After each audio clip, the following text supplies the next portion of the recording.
So CNN will host a climate-focused debate, or they call it a forum, on September 4th.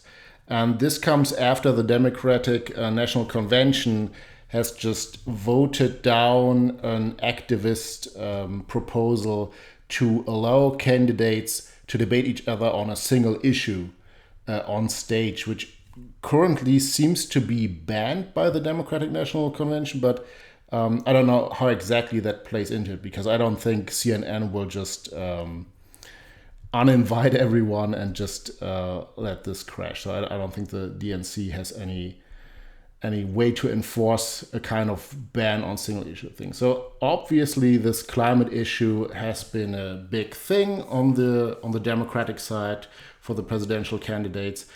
And interestingly, just recently, Jay Inslee, who has been very low in the polls all the time, but who also has focused almost solely on the climate issue and energy policy issue, has dropped out of the race.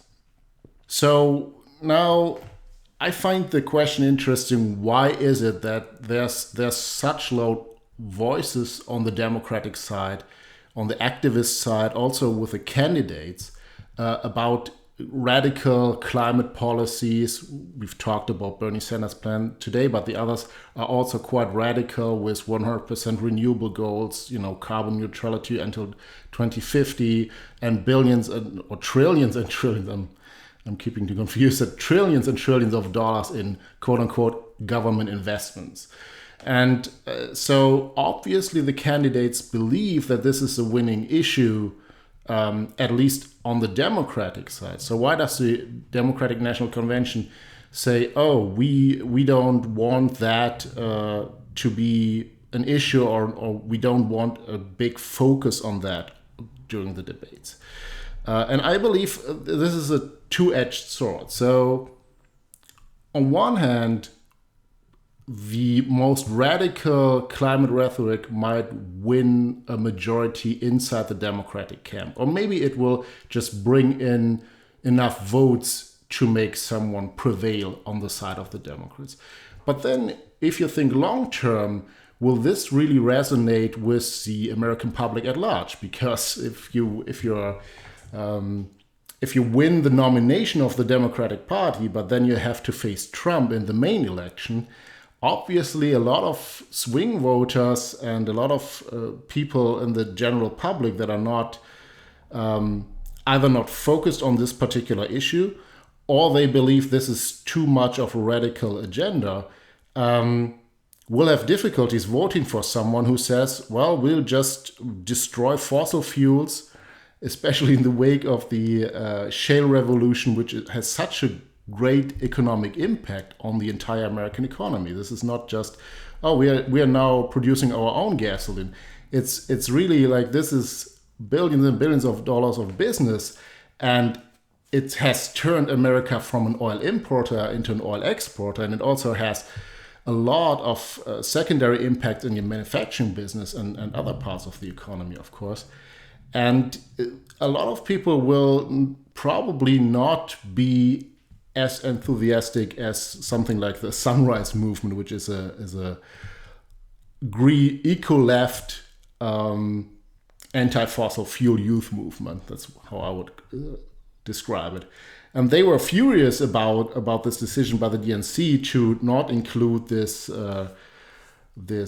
climate debate issue in their agenda. But yeah, I think the DNC actually fears losing against Trump by default, because all of these plans are so radical. So the Democratic presidential candidates want to one-up one another by more and more radical plans, shorter time frames, greater trillions in government overhaul, more control of the economy, and so on. And this will probably not really be good in the main election, in the actual presidential election, once these candidates have to go toe to toe with Trump.